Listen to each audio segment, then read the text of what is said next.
নিশ্চয়ই আল্লাহর কাছে একমাত্র জীবন ব্যবস্থা ইসলাম। আর যাদের কিতাব দেওয়া হয়েছিল তারা কেবল পরস্পর বিদ্বেষবশত তাদের কাছে জ্ঞান আসার পরেও মতানৈক্য সৃষ্টি করেছিল।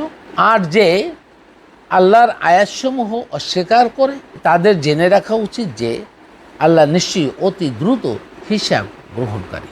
বিশ্লেষণ খ্যাতনামা আলেমদের বলছি, সাধারণ মানুষের ধারণা আপনারাই আল্লাহর কিতাবের ধারক ও বাহক, তাহলে আপনাদের মধ্যে এত মতবিরোধ কেন, পারস্পরিক বিদ্বেষ কেন? আপনারা কি মনে করেন বিচার হবে হাসরে? তাহলে ফাইনাল্লাহ সারিউল হিসাব, নিশ্চয়ই আল্লাহ অতি দ্রুত হিসাব গ্রহণকারী। এই আয়াতের অংশের বা এই আয়াতাংশের অর্থ কি হয়? বরং আপনারা এখন যে মানুষকে ভুল পথে নির্দেশনা দিচ্ছেন, কোরআন জানা ও বোঝার সঠিক পথ পরিহার করছেন, ইবলিসের সদৃশ্য কর্মকাণ্ডে লিপ্ত হচ্ছেন, এই সকল কর্মকাণ্ড ফয়সালা কি এখন আল্লাহর দরবারে অন্তর্ভুক্ত বা রেকর্ডভুক্ত হচ্ছে না?